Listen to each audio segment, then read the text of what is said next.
Alright, there we go. Yeah. Okay. So Um, we had stories that we were gonna bring up last time that we didn't end up talking about.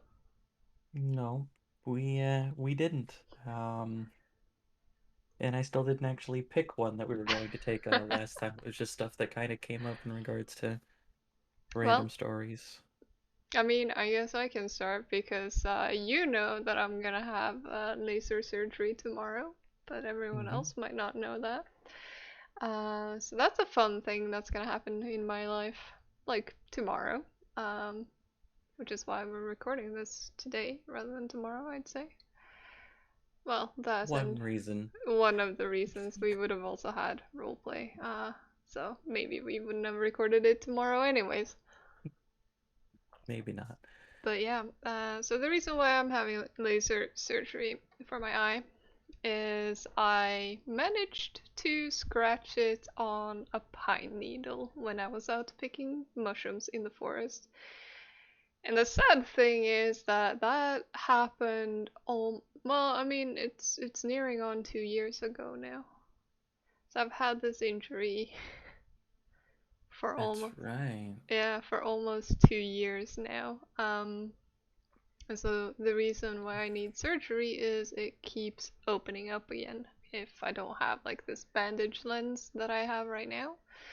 And if I have a bandage lens all the time, then what ends up happening is because your eye takes up oxygen, um, and it can't do that if there's a lens in the way all the time. So I'm starting to get a buildup of microcysts, and if I remove the bandage lens, then it opens up again. So they're gonna like scrape things away with laser, I think, something like that. They're gonna Sounds go nasty, all anyways. And they're then, gonna go all Star Wars on it and just start firing lasers. yep, into my eye. So that'll be fun tomorrow. From what I've heard, it's not painful, but unpleasant. So I'll have Probably that at too. least a little uncomfortable. Yeah. So the theme that we were gonna talk about last time that we didn't end up touching on was injuries and stories relating to them. It won't be too bad, I don't think, for those who might be a bit squeamish about it. Um, but yeah, so that's one thing that I did. I got a pine needle scratching my cornea 2 years ago, and that's still bothering me. Human bodies, they're fragile. They are, And which is kind of, resilient at the same time, which is I kind of was gonna say, fascinating. which is kind of funny considering that we're the only type of animal that will sit there and just wrap a little stick around our legs and continue pursuing the same prey that we were pursuing beforehand. Yeah. Yeah. Um, but yeah, I don't have anything quite so interesting like that. The only thing that I had recently was I thought I broke my toe.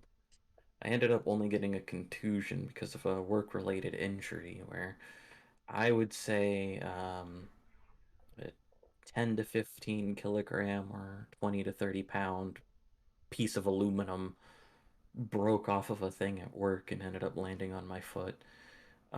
When I This didn't is have boots, so this is why you need steel cap boots. That should be required at your work, I feel. it's definitely a combination of things because we do have bigger parts, and then there's also the fact that if the bigger parts are heavy enough to bend the steel cap boots, it might actually become more of a Hmm. liability for Hmm. injury Yeah, yeah, yeah. as well. But I do have steel cap boots now, Hmm. just to play it safe type of thing. So, Hmm. Yeah, but because I mean, a lot is required for those mhm, to bend. I mean, mhm.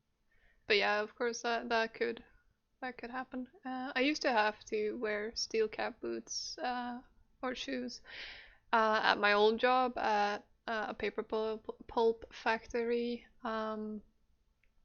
Because I was working in the lab and we went out collecting samples throughout the factory. And when you're moving in that type of environment, you had to have uh, steel capped shoes. Uh, sense. even though we really didn't handle anything that should cause anything like that. But if you were out moving about in the factory, then you had to have that, just as you had to have like hearing protection and a helmet and a visor. Visor, is that what it's called? I don't know. Eye It protection, face protection yeah. thing. Yeah, Uh, the things that are required is hand and face protection at work for the different things because of all the chemicals and stuff like that. But yeah, the different parts and the different things like that. Most of the parts that I deal with are yay big or so, so them falling on my foot and even no matter what I'm wearing isn't really gonna do too much. But occasionally we got those big ones, so. hmm. But yeah, speaking of my former workplace, that brings us to another injury of mine because I once got acid in my face. That was also not the best. I was really close to getting acid. I think, yeah, it was actually in the same eye that I later scratched with the pine needle because I had like burn marks on my eyelid from where the acid had splashed. So if I hadn't had the time to close my eye properly, I would have actually gotten acid into my eye. I'm glad I didn't get that because just and also the acid wasn't one of the strongest acids, I should point out, but I still got burn marks from it, and I thought I would have a scar like here at my temple, like a 2 fingers Mhm. wide scar, but that didn't end up happening. It healed quite nicely, so you can't actually tell now, but yeah, I was handling some acid because I was working at a lab, and it was like an automate, oh, like you had a specified dosage and you just moved a pump up and down and it would distribute the right amount. But there was a cork at the end of like the pipe thing for it, and that cork had, well, it was pretty much glued there from old chemicals, and I could not get it open, and I was standing like over the sink trying to get it open, and then the whole dosage thing detached from the bottle, and the bottle, because I was holding mostly the dosage thing, and so that whole bottle went down into the sink and it splashed up into my face, and I immediately like stuck my face under the tap and started washing with water. The only problem with that was that I had been flushing the actual pipe with hot water to get the chemical off. So I basically stuck my head into really hot water instead, and without opening my eyes had to try and fumble that over to cold, and so that was very unpleasant. And then after a while, I basically went and told my colleagues, "Yeah, I got acid in my face. What do I do now?" Because at that point, it didn't burn too bad. And they were like, "Have you washed it off? Did you get any in your eyes?" And I was like, "No, I don't think I did." All right, well, go to the shower and stand there, and we'll talk to the manager of the lab and see what we should do. Probably we're gonna drive you to the hospital and have you checked. And so I started walking to the showers, and apparently, I'd had a high of adrenaline during that whole thing because that started coming crashing down when I was leaving the lab. Because I was very calm throughout the whole thing. It was just like, yeah, this happened, I did this, I did that, and this is the situation now. And then I started walking away, and my entire body started shaking, and I started crying for I don't even know why. It was just tears started streaming down my face, and then I stood crying in the shower for a bit, and It then I went to the happens. hospital, and Uh, that was that. I had a similar thing happen. It also kind of depends on definitely the type of hazard it is. Read your MSDS sheets if you've got them. Um, Yeah, yeah, yeah. but because the acid that ended up actually getting in my eye was phosphoric acid, which Yeah. I then looked up before, like afterwards, and it's like, yeah, it stings, but it used to be used in medicine. It's not used now for good reason, but it used to be used in medicine, so it's mostly harmless, Mm. as long as you're not doing it repeatedly or for good quantities. It's like, huh, neat. Yeah. Given the other types of acid I have in my workplace, I was very lucky. Yeah. I. Uh, yeah, I can't remember the name of the acid that I got in my face anymore, but it was definitely something that wouldn't have been good for my eyes, let's just say. But Yeah. on the other hand, at the paper pulp factory, we also handle lye, and lye is a lot worse if you get in your eyes, because Hmm. that's like that shit will eat through your eye and it will blind you pretty quickly. And you can't just wash it out with water either, you need to neutralize it. It's the same with if you get it on your skin, you actually have to wash it out with something slightly acidic anyways, otherwise it will just continue burning you. So lye is worse usually than acid when it comes to at least when it comes to eyes. So I was also in a way lucky with what I actually ended up getting on me. But yeah, Yeah. 0 out of 10 would not recommend. Understandable. All right, but yeah, like as mentioned beforehand, read your MSDS, which is here called material data safety sheets, Yeah, or material safety data sheets. That's what it is, MSDS. here Which it just would tells you. be called Säkerhetsdatablad or safety data sheets basically. Hmm. And that's just specifically for any type that a chemical that's there. I mean, I think technically, I know when I was learning about them, I had to fill one out for water type of Hmm. thing. So any type of chemical that's there, they have it on file if you're working at a place, or at least they should if you're working with a lot of things that aren't Yeah. safe for persons. But mostly that's there so that way you can take care of yourself in regards to these things, because what's really kind of more important than knowing what to do in regards to is just kind of general self-care when shit does kind of hit the fan type of thing. Also bring them to Well, the hospital if you have access to them, because that mhm. might help the doctors if something For those happens. of for our US listeners, if it is a work thing, when you go to the hospital for it, because we have our hospital stuff here. When we go to the hospital for it, make sure that you have your employer's information, whether it's just a name, address, and phone number. And when you go to urgent care, the ER, or whatever it is, you tell them that it is for a work-related injury, and they will give you paperwork to sign and return. I work weekend shifts, so I don't have any of the people that I'm supposed to contact to at work to get this information, but the hospital will give you this information so that way you can go and give it to your employer and get all that stuff taken care of. I am You won't so have to pay, I'm yeah, so you won't have glad to I pay a don't dime have out to. of pocket, but I'm so glad I don't have to deal with any of that shit, honestly. that is perfectly understandable.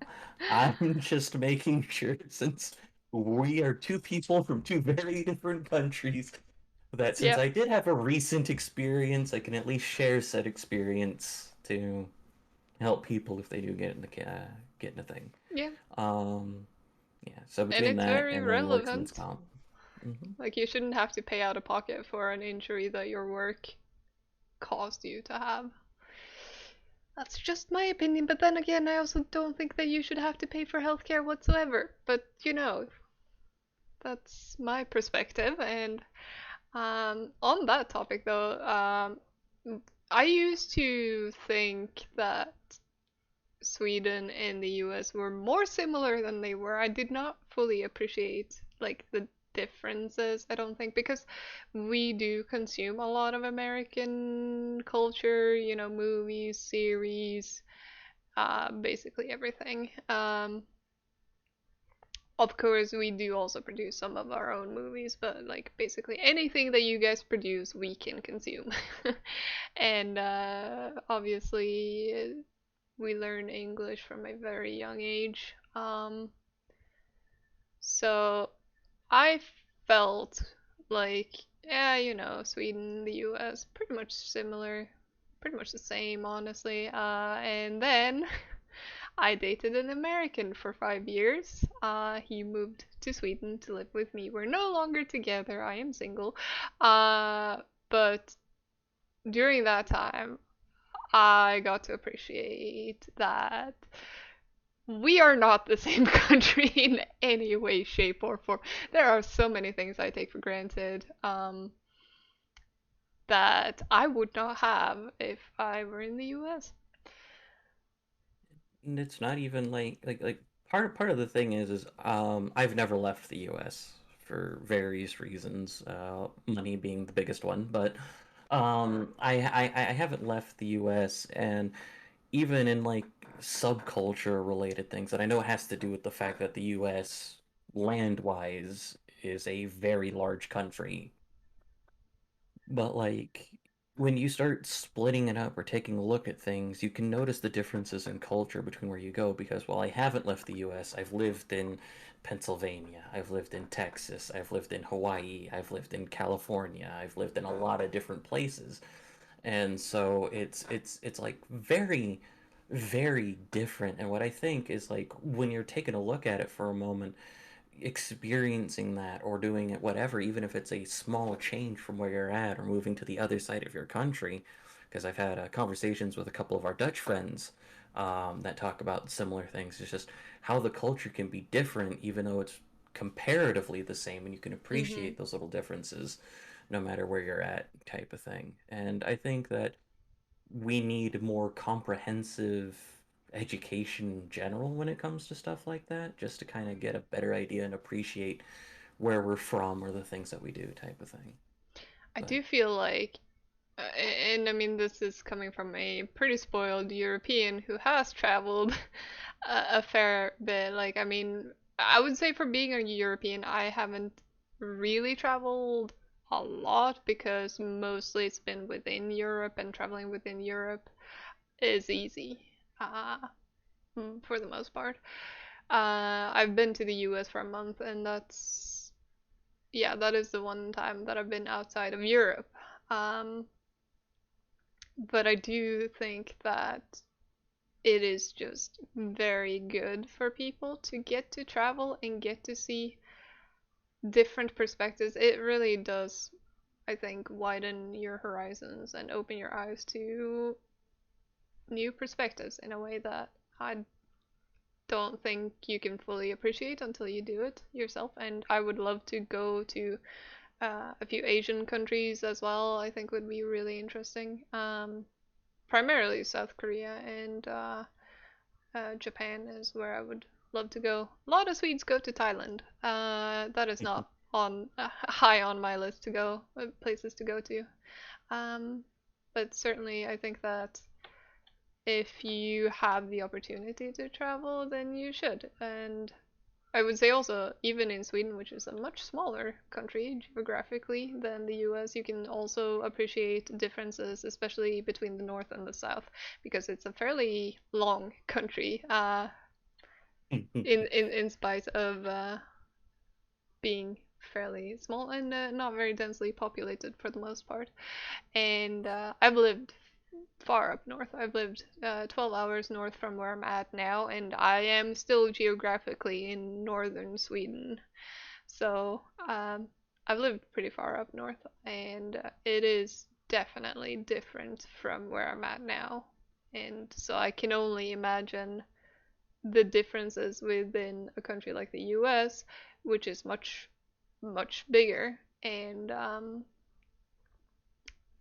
I think that's also something that is the one perspective that I feel like I might lack whenever I'm watching US media or like consuming a piece of American, say it's a movie or a book or whatever.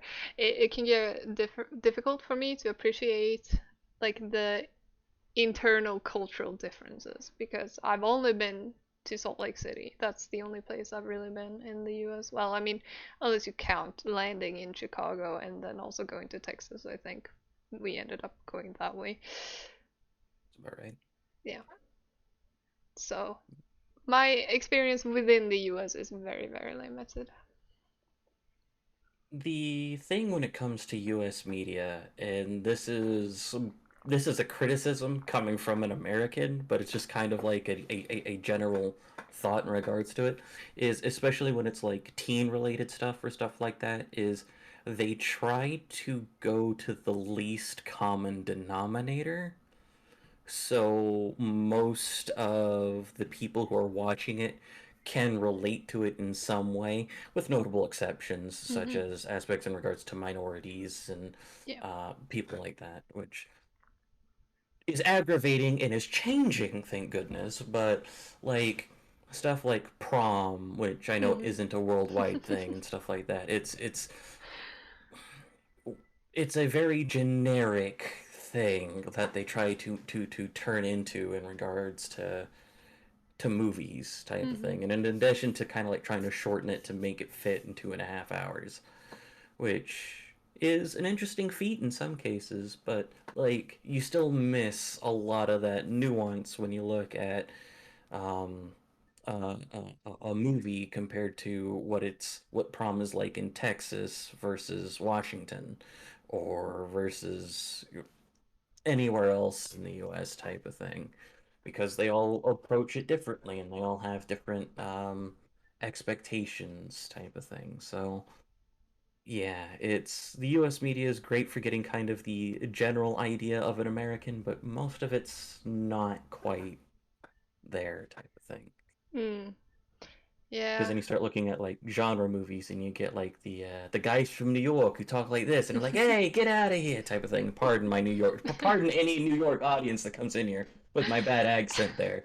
But then like at the same time you go to like the 80s and 90s over down and like SoCal on the beach, brah, type of thing. And like those are very more specific aspects to it. And sometimes it could be a nice puzzle. I hadn't thought about it until now, but it might be like a nice puzzle to just kind of take these different pieces and then put them all together to kind of get an idea of what America might be as a whole.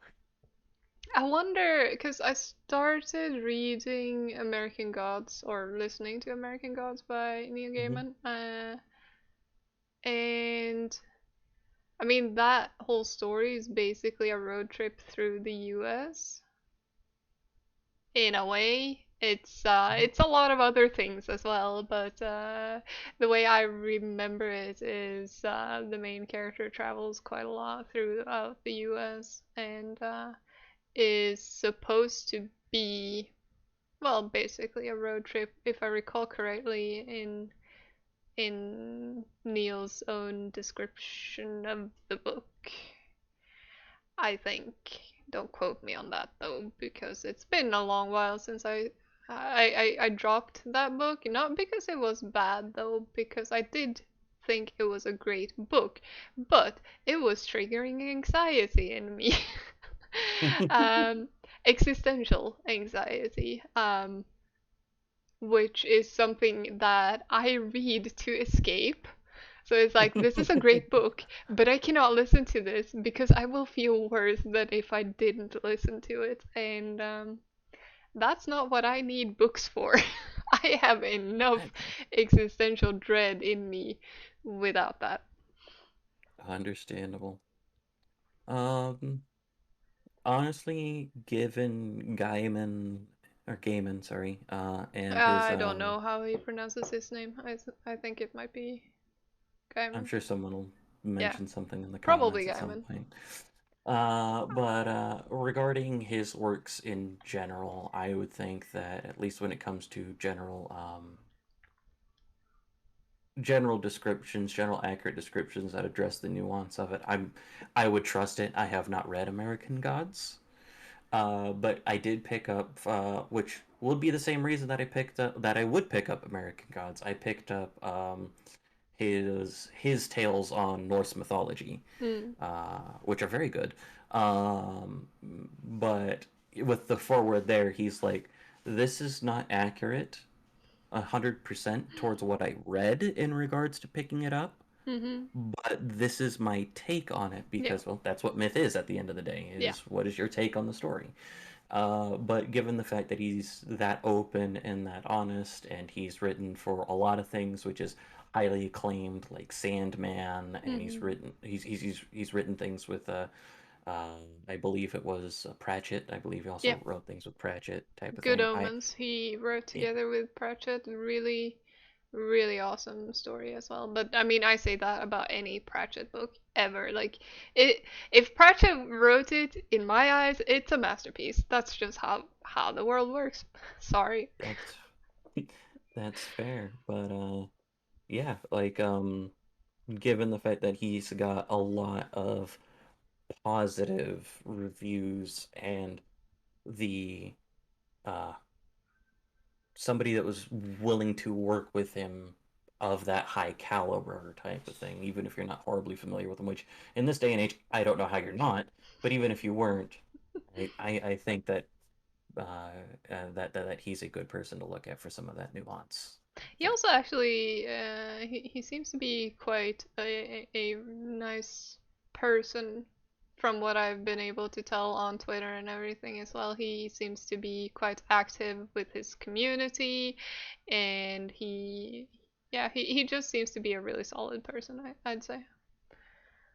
Oh yeah, entirely. Just to sit there and it makes me sad that I can't pick up more of his stuff to support him, but I follow someone on Twitter called Lenny Penny or Lenny Saurus type of thing. And her thing is Scots word of the day. Scots is a Western Germanic language that has the same root as English with its old English related roots and stuff like that, but it is Hmm. its own branch. And due to a lot of stuff that I don't think we have the time or the spoons to get into right now, it is seen as slang or dialect or stuff Mm, like that, which isn't true by a lot of linguists mm, type of thing. But like letting or like Mr. Gaiman also goes up to bat for that. He goes yeah, up to bat for his LGBT plus audience. He goes up yeah, to bat for minorities in writing. He's really awesome from what I've seen on his social media yeah. type of thing. And I mean, him and Pratchett were also friends. They weren't just co-authors. They seem to have had a really close friendship from what I can tell. There was that I guess you well it's called I think Back in Black, which is about Terry Pratchett's life, Mhm. and and Neil is one of the people who comes on that and talks about writing with him and who he was as a person and their friendship and um, how much he misses Terry as well. And watching that honestly teared me up as well when he talked about how much he misses his friend. Um, and I wouldn't have gotten into I think American Gods, or I'm also contemplating picking up Anansi Boys, I think it's called, which is another of his books, um, which I think is related to American Gods, I think. Um, but yeah, I wouldn't have really gotten into Neil's books if it weren't for Pratchett, uh, because Good Omens is what got me interested in American Gods and Neil as an author. So, um, for me, as per usual, Pratchett leads to good things. Um, I just honestly, I wish if I could, I like to write, you know this, Mhm. and if I could have a fraction of Pratchett's talent, I would be a happy person. Just a fraction of his talent. And unfortunately, it seems that my mind is highly unsuitable for the type of absurdism that Pratchett wrote because I try to write lighthearted things and it does not turn out lighthearted in the end. I'm always like, nope, we're gonna go the depressing route instead. Oh well. That's how my brain works when trying to write. That there is a market for like bittersweet tragedies and stuff like that.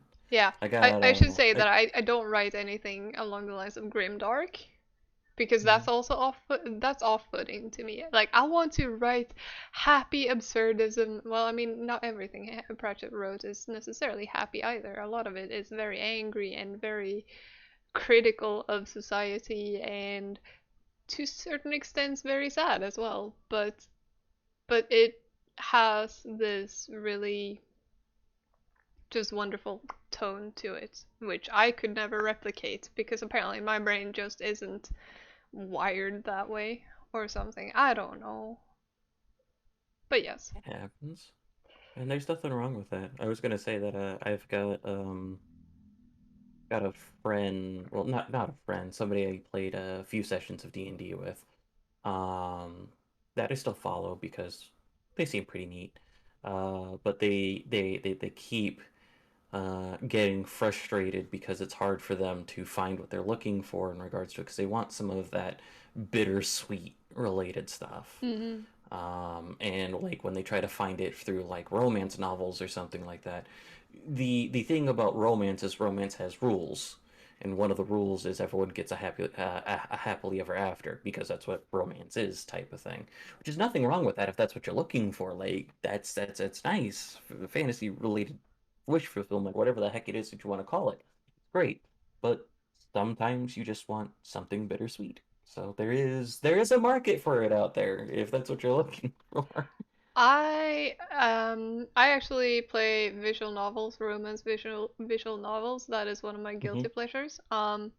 And or I used to play a lot of those. Maybe I'll get back to it now that I'm single again. Who knows? Times calls for desperate measures, something like that. No, but I played one because they usually tend to have just well, I mean, of course there's usually multiple endings, but there's usually always at least one happy ending per route. A route being a person you can get together with. But I played one particular one where at least one character did not have a happy ending. It was two sad endings. It's like, all right, you can get together with this person, but either he loses his all his memories of you and all attachments to you, and you can never be together because one of you will die. Or you lose all your memories and attachments to him for the same reason. You will never be together. It is not meant to be. Now fuck off. Hmm. And it was frustrating and great at the same time because it's like, but I Mhm. just want the happy ending for this is such a beautiful tale, but you won't let me have the happy ending. And also that's good because it would cheapen the thing if there was a happy ending, I And think. like it's part of the reason why stories like Romeo and Juliet stand the test of time. Not that I'm going to say that Romeo and Juliet needs to be held up on a pedestal because it deserves every ounce of criticism it gets, in my opinion. But there's a reason why it's so popular and stuff like that. Is because it's these people are into each other and no one wins, Yeah, it's type of it's thing. two things. It's a tragedy and it's forbidden romance. Forbidden romance is Hmm. always popular, whether or not it has a happy ending. But then you add tragedy on top of it, and yeah, it's a classic. But yeah, for my And reading, I mostly go for anything that can stave off my anxiety, and a lot of it turns out recently to be well, I mean, most of it is just Pratchett because no one writes fantasy absurdism as well as Pratchett. But then I also listen to Yahtzee Kershaw, which I feel falls into a similar vein or similar tone of writing, actually, which is kind of weird to say. I've been really enjoying Kershaw's books, though. Uh, He's the guy who also does zero punctuation for The Escapist. Um, so he's a video game reviewer, but he also writes, and I actually think he's a good writer. What do you know? It, it varies. People have got the things that they like or the things that they find as comfort ones. I think it's part of the reason why I like um classic style RPGs and stuff like that. Like Zelda, Final Fantasy, like a lot of those different things because to me that stuff makes it so that way for me it's less of a I'm what's the word that I'm searching for something to make me feel better about the things that are going on in my life, but it's that I feel accomplished. I feel like in this world the player avatar made a difference type Mm. of thing. So I get that. Yeah, Or why maybe I like a lot of I think hero related it's ones too. yeah, I think it's a bit different for me because it's I would say I have rather intrusive thoughts, especially when I'm going to sleep.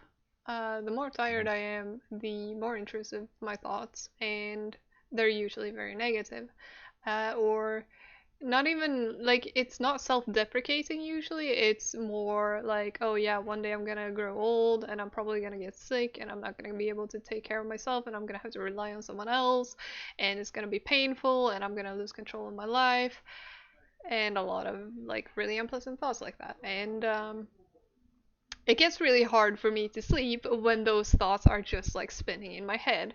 And the one way that I've found really helps me get rid of it is to listen to an audiobook because then especially if it's an audiobook I've already listened to and I know the story fairly well, because then the narrator, um, their words and the story take the place of this internal monologue because I'm the type of person who hears my own thoughts. I think most people are, but not everyone.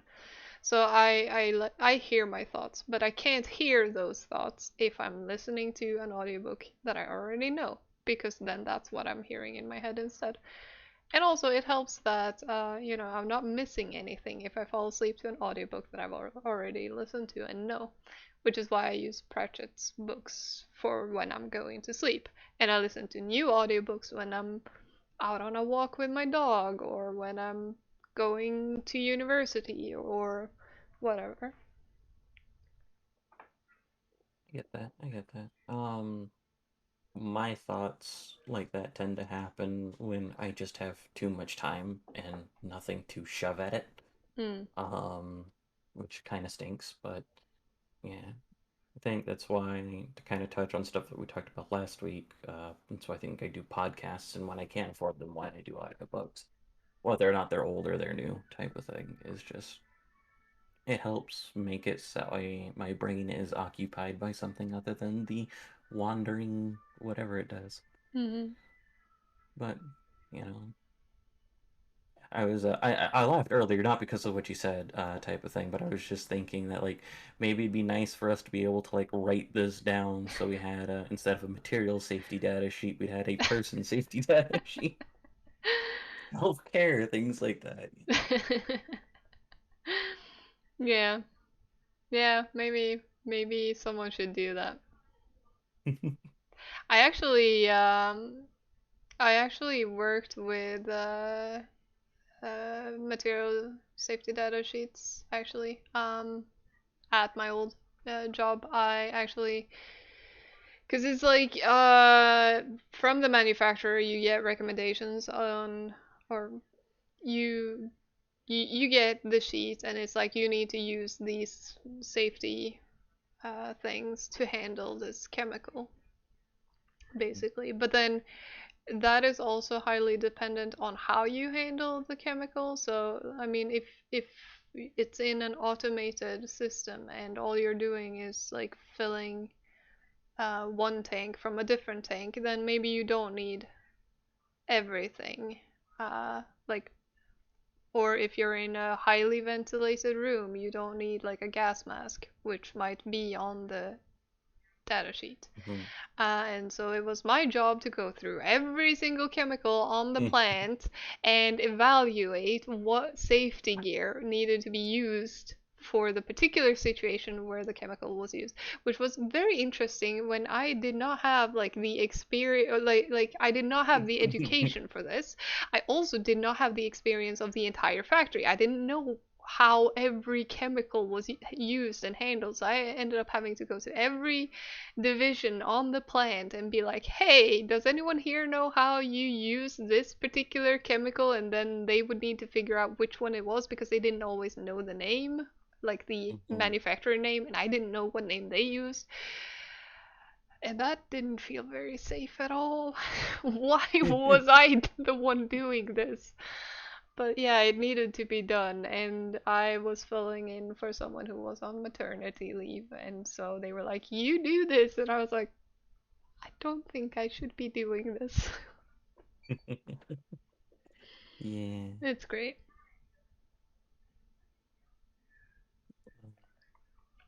Yeah. I know you touched on it a little bit earlier with the reason why you read Gaiman because of Pratchett and that you wish that you had a fraction of Pratchett's talent. Mm. And that just made me think of for other story related things. It's like I and a majority of the people that were part of a recent Kickstarter probably learned about Brandon Sanderson because he ghost wrote for Robert Jordan Mm-hmm. for those last three books. And just to reiterate, for those of you that have talked or that have probably have watched Intentionally Blank or anything that Brandon Sanderson's done, I wish I had a fraction of his work ethic. I'm Same. proud of my work ethic in comparison to the people around me, and I wish I had his. Mm. It is impressive Yeah, just to get he stuff must be a done. workaholic to some extent. I listened to obviously intentionally blank, where he talked about he went to a Magic the Gathering tournament or something like that, and he was Mhm. like, at that point, I realized I could make a career out of this. I could actually make a career out of this, and I had to stop myself because you only get to make a career out of one passion, and I already did it with writing. It's like, well, I mean, I don't think that I think that every person could make a living out of their passion if they have the opportunity to apply themselves for long enough. And I say the opportunity to because sometimes life throws things at you, which means you don't get the opportunity to do that. But if you do have the time and resources to apply yourself to it, then yeah, probably most people can make a living out of a passion. But I don't think most people would because of the work ethic you need in order to do that for the most part. Like, I'm somewhat passionate about writing, but I have never finished writing anything longer than a short story. Um, Get like five of those together, put it together in an anthology, and send it out. It'll be fine. yeah, well, I mean, the quality should be there as well, and so, That's what an editor's for. true, true. Uh, But yeah, I feel because I mean theoretically I could easily do it. There's enough hours in a day, even with me studying, I could still do that. It just means that I would need to give up time to do other things. I could not play as many games, for example, or hang out with friends or with family to the same extent I do now. Like somewhere I would need to take hours and apply to writing, and I'm not doing that.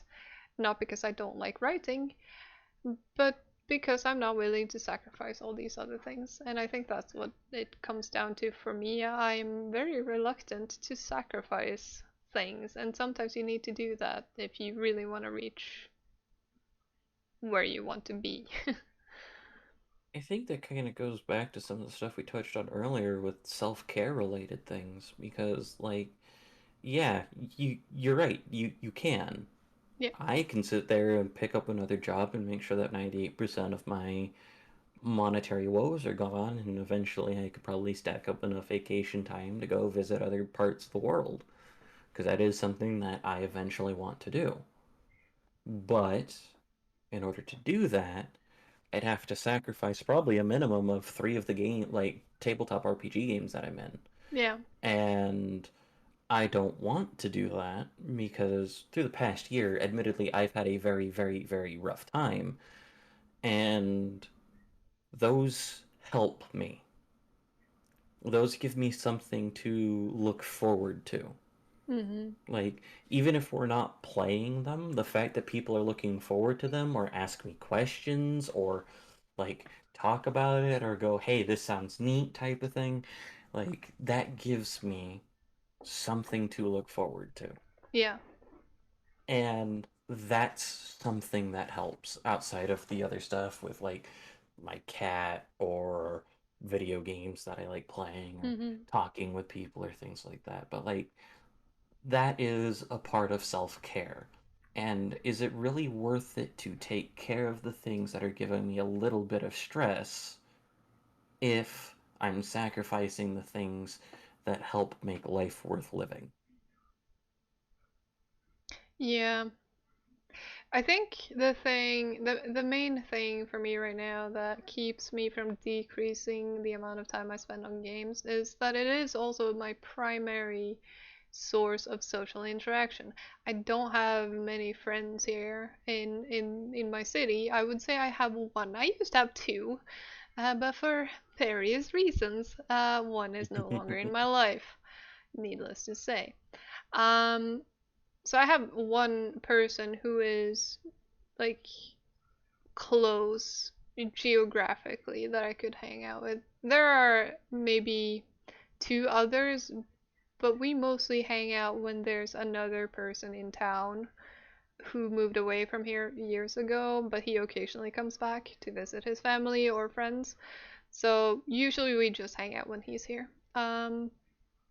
Otherwise, I have to travel more than 2 hours to see any of my closer friends. And so for me to stay in touch with people, I play League of Legends. I don't necessarily do it for the game, although, as much as people hate that game, I actually don't think it's a bad game and I don't hate it. I've made a lot of good connections, and my self care involves spending time with people through that game. I am grateful that I have that game and I have those people and those connections that I've made through that game. Uh, because some of those connections have proven themselves to be quite strong as well and resilient, where it's like we might not have talked for half a year, but something happens in my life and I'm suddenly reaching out to get support from someone, anyone, and they show up more reliably than some of the people that I got to know through real life. And to me, that is definitely valuable. And so that also prevents me from quitting the game, which would open up for a lot more time to do other things if I didn't actually play that game. But then I would have no social life, so. Two things related to that. I give League a lot of shit, but I give League a lot of shit because it's not the game that's bad, it's the community that's Oh, mildly yeah. toxic. Yeah, yeah, yeah, for sure. Um, There are a lot of and toxic people in that game, for sure. because like the same thing in regards to a lot of very popular online heavy games, Overwatch and related things. Like it's the company or it's the community Yeah. on why I like to shit on them. I've played League. League's okay. It's not a bad game. Yeah, I don't think it's that bad. I played Overwatch. Overwatch was my pick up and play game until I picked up Hades. But like I get that. I get that. The other thing in regards to it is I'm in a very similar boat. There is a couple of a literal couple Hmm. that are in new town nearby that with the exception of my roommate who I do get along quite famously with in regards to it, but that's mostly because I don't like to go out and do things. Yeah. Mo it's not because of a lack of interest in them or anything like that. I'm more of a homebody. I like to stay at home and do things at home. Hmm. Um, and so it makes it easier or whatnot for me to find things for social interaction on it, which is why I play three different tabletop games with people who are literally across an ocean from me, or why I hop on and I want to play games like Splatoon with some people or something like that. So I have that aspect of social interaction. But I also know that's because to touch on the culture thing a little bit too, there's a lot of people here that I disagree with, and I don't have the energy or the things to try to find a compromise when certain topics come up. There's a reason I don't go to family holidays anymore. Yeah, and I think, I could probably find more friends around here, but the thing is right now, if I were to go to anything remotely nerdy in this town, I am very likely to run into a very recent ex and Hmm. a former friend who is a former friend because she's dating my ex very close to breakup. Um, and that would be very awkward. Yeah, I It get would that. And not I'm be not fun. gonna It say. would not be fun for anyone involved, I don't think. Even like I'm not saying I wouldn't be civil, I would be, but let's face it, atmosphere would be ruined Hmm. for them and for me. So it's like no, I think I'll stick to my online friends for a while anyways. That's perfectly valid. Um, but yeah, it's definitely stuff to consider and think about in regards to it, in regards to your social interaction. Because again, that goes back to self-care. Like if you go to the stuff that's remotely nerdy, you run a chance of, at least given that it is a recent breakup, of having that awkward situation. On the other hand, like you are sacrificing things that you know that you would enjoy to take care of your mental health, and that is perfectly fine and perfectly valid. Yeah. So. And again, like I don't have issues traveling to see friends. I think it can be fun. Um, right now I'm just a little bit strapped for time because I also Mhm. have a thesis I need to write and a dog to take care of for that matter. And right now, like I said, tomorrow I have eye surgery, and then on Wednesday I have a meeting with a counselor, therapist, whatever you want to call it. And then wait, no, Wednesday I have that, and on Thursday I get to visit the company uh, with whom we're working on our thesis. Our case company has invited us to show us around and stuff, so it's like there's stuff happening. Mhm. And I'm like, I want to go to Stockholm to visit friends. I want to go up to a town called Härnösand to visit friends again, and I don't know when I'm supposed to have time and they're supposed to have time because it's not just about my schedule either. They're Mhm. all working and doing things as well. So it's like, oh, well, when the stars align, I guess I'll see you guys. And I want to go to the Netherlands as well because I have two really good friends there, and I mean Netherlad also is from there, but I'm not sure he would want to meet me. I'm not sure we're that close. But I have Worth two. asking Yeah, if you're heading there anyway. yeah, I probably will be heading to the Netherlands once I am done with my thesis. So that will be in sometime after 16th of June, probably. Even if it's just for lunch or a drink or something, just a Hmm. little bit of time out of the day there. Yeah. So one of the people I know from the Netherlands used to study at the same university as me up north, and he got together with a Dutch girl at the same time that I met my American ex, and he moved down there, so he's still living there and having a wonderful family now. And I would be really happy to Aw. see him again and uh, maybe say hello to their baby. Hmm. He sent me a care package recently. which I That's where made those great use of. Stroopwafels came from. That's where they came from, and they have helped me immensely in writing my report because sitting down with a mug of tea and one of those, awesome. I That is so self-care. so I share a server with Netherlad. Mm. It's Netherlad and his plain smell friends that run that. But in there there's the Netherlad, there's a frequent couple that he knows in person. There's another couple that he knows in person that's in there. I believe there's like three or four other Dutch people in that server type of thing. And so I think I just made mention when they were talking about food or something, or Stroopwafels came up. It was like, oh yeah, no, Min got a care package of those today. I saw it on Twitter.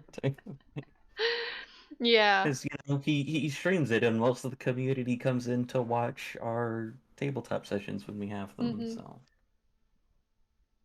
Yeah, I've actually had quite a few Dutch friends because I went to a meetup in Budapest, and there was a sizable chunk of Dutch people from there, mhm. and they they all will try to force you to eat stroopwafels.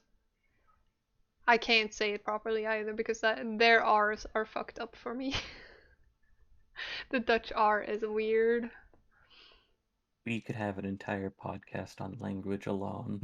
Probably, probably. Uh, yeah, there are. Man, there are some languages that I think are just weird. There are some languages I think are gross. Danish is one of the gross ones. I'm sorry, but that's just how it is. I'm Swedish. I'm allowed to say that. They say the same thing about us, so it's fine.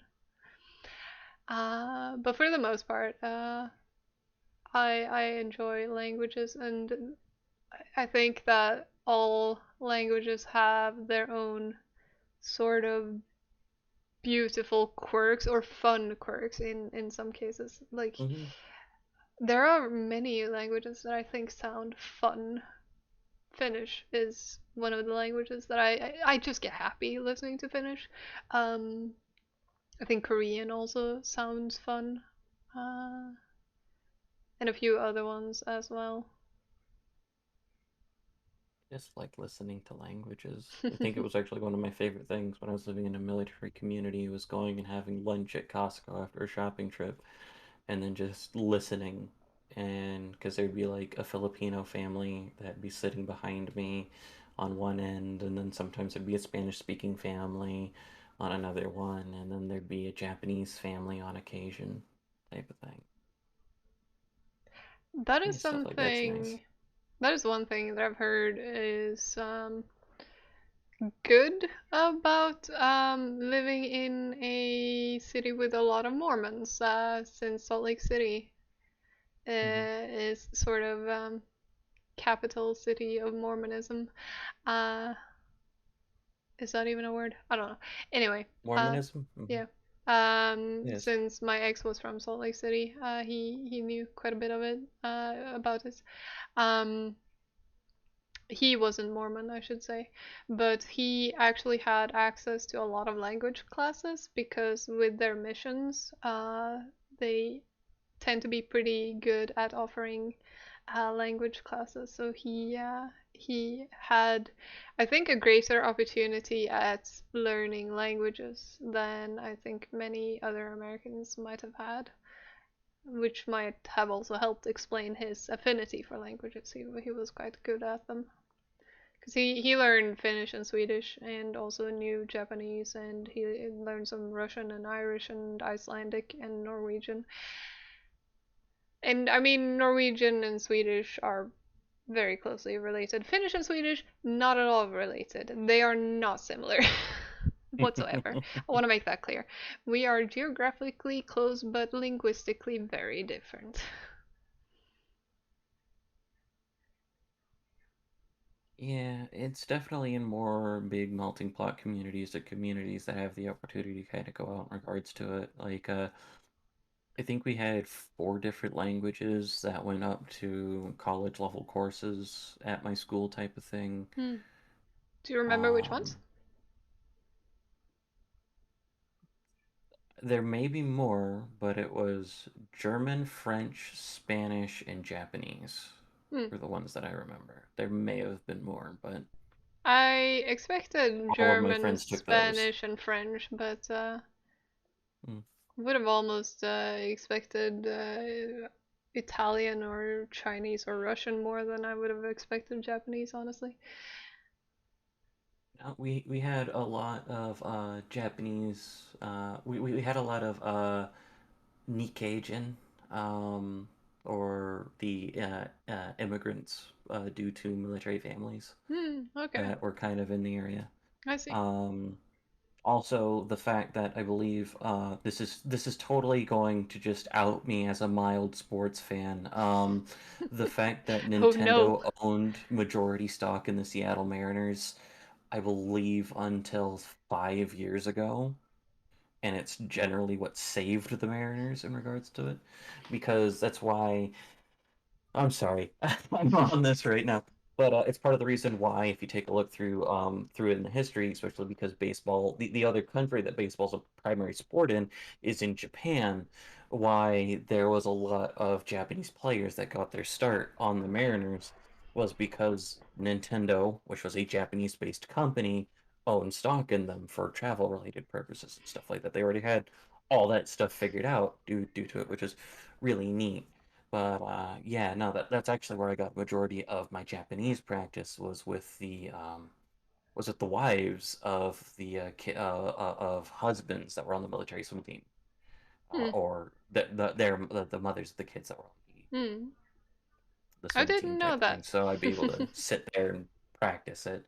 I am so out of practice now, though. I am so out of practice. I surprise myself with what I remember because it's come up in conversation a couple of times. But Hmm. Yeah, I think that you say that you out yourself as a sports fan as though it's something, mild, mild. as though that's like a slur, which mm, I think media wants us to believe more than is actually the case, that you can't be a sports fan and a nerd. Well, I mean, because you can be a sports nerd as well, but then you're not called a nerd, but you are a nerd at heart.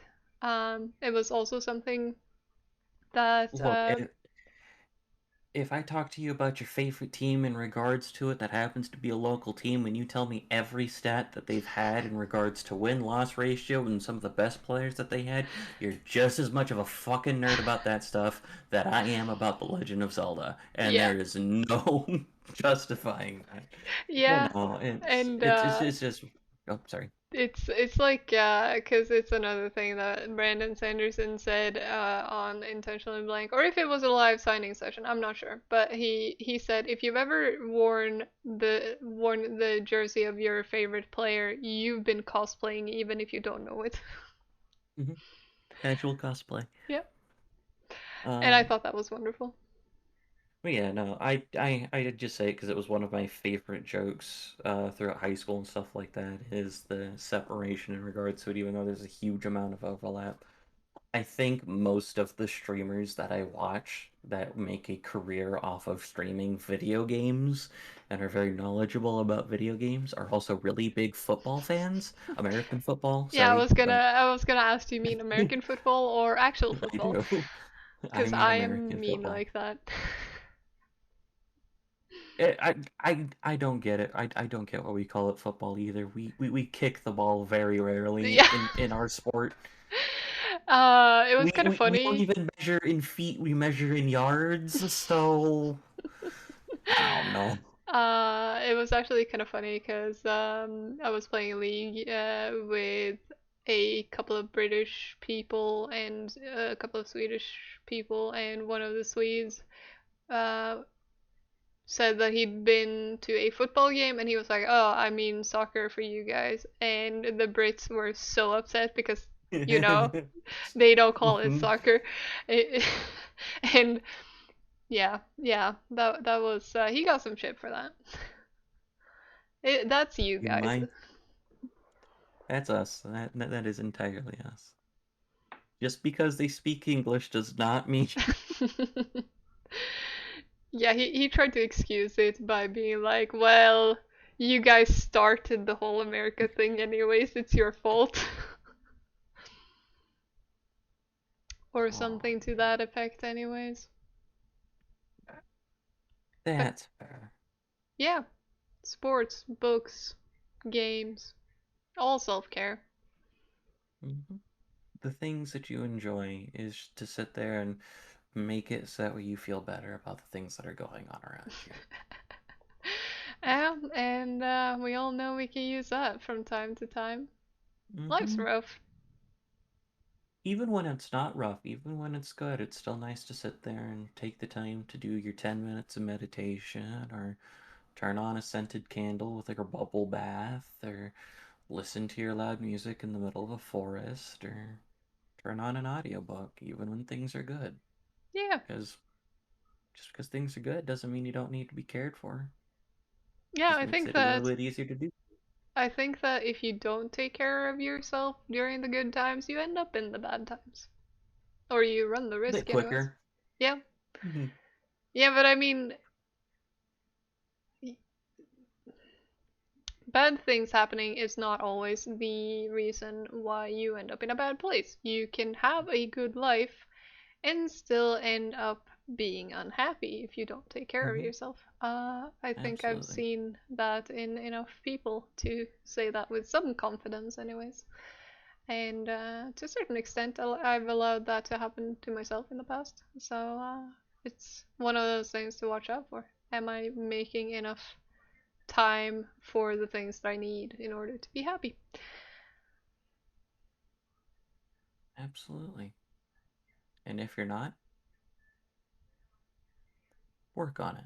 Even if that thing that makes you happy is turning on an 8 hour video for cats that you're planning on watching for 20 minutes and petting your cat while they sit in your lap. That's a form of self care, too. Yeah. What constitutes self care can only really be defined by the person themselves. I got a book. I can start listing things from it. I got a book. All right. Well, I don't have that. I just selfishly do what I like, I guess. And that's valid. Yeah, some selfishness is okay occasionally. I think a lot like manipulation, because I have to talk about manipulation because it's a stat in two of my favorite fucking games. Um, I think selfish is a word that has a negative connotation that it doesn't deserve. Hmm. Because making selfish a bad word, so to speak, implies that selflessness is good. Hmm. But if you get to a point where you're constantly selfless, as we just mentioned, you're not taking care of yourself.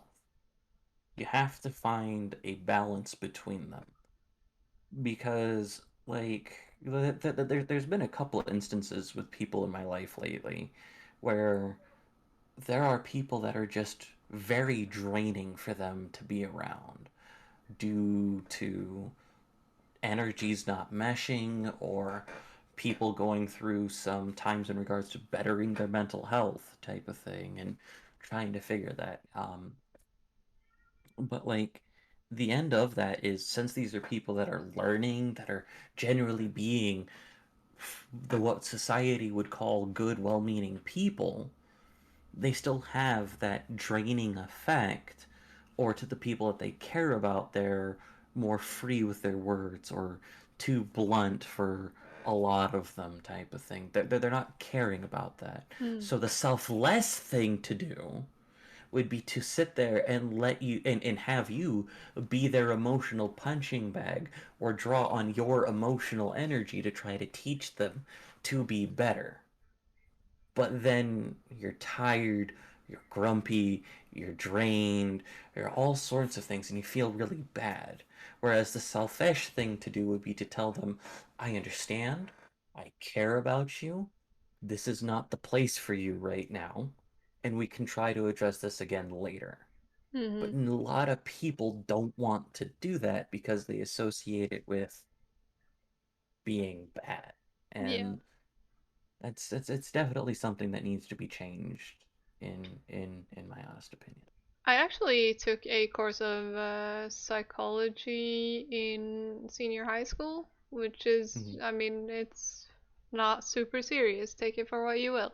But we ended up having a debate actually about um, whether or not any act can truly be selfless or if everything we do is selfish. And I was originally on team you can have selfless acts. But throughout that debate, I actually ended up in the other corner because ultimately anything you choose to do for reasons of your own. Even if it is sacrificing your own life to save another, probably you're doing it either because you couldn't stand with the thought of not doing it, you would be guilt ridden, or because you feel good about you think it's the right thing to do, and that is still an internal motivating factor. So even when we try to be selfless, we're still kind of doing it for ourselves. Mhm. But Yeah, sometimes we might deny our own desires to an extent that just isn't healthy. It's like I should want to do this, or I should be doing this because it's the right thing to do, even though honestly I just want to do this other thing that would be better for my health. And sometimes it depends, of course, on what it is. Like you can't just always do what makes you feel good at the cost of other people, but you also can't always do what makes other people happy at the cost of your own sanity. Find a balance. yeah, it depends on the intent behind the Yeah. action in regards to what you're doing, which it's kind of tough to sit there and balance intent and effect, but that's another discussion that can go on for a long time. Yeah, and we've already gone on for a long time. It's been Yeah, an hour and 11 minutes, so maybe we should think about rounding this off with some smooth transition into a that's goodbye, which I've completely botched now by even it's mentioning fine. this is Look, to be where you need perfectly a. honest, some of the most amusing segues are just completely unrelated in regards to things. I watch Whose Line Is It Anyway with Ryan and Colin on the little music thing that they do, and some of the segues that they get on there is just very on the nose or very silly. So segues can be anything. Yeah. We're still figuring this out. Yeah, We'll get better it'd with it be over nice time. with a little music piece at the end of it. That's good. A little Maybe trying theme. to find some copyright-free music or something just might be good in general, but one Hmm. step at a time. One step It at a has been a time. very couple of busy weeks for us, and it's Oh probably yeah. going to be a couple of busy weeks for a little while before we get to the let's do music and a Hmm. nice pretty layout and all that. So It's a we'll scuffed get there. podcast. Failing forward, still, sort of Mhm. failing, and occasionally moving forward. Anyways, sometimes We're working on related. it. Yeah. All right. Well, But yeah, that's that. yeah. So I think we'll just sign off and good luck with your stuff tomorrow as Hmm. of this recording. Yeah. Thank you. And yeah, sure we'll probably get a hold of each other next week with whatever heck it is we decide to talk about then. Yeah. We don't know, and you don't know, but find out We'll together. probably find out Saturday, Sunday, a Yeah. couple of days before we record. Honestly, we might find out before we record, but then we're gonna record and it's not gonna be that anyway. Pretty We much. stayed most we stayed 60% on topic. But Alright. Let's end it here. yeah.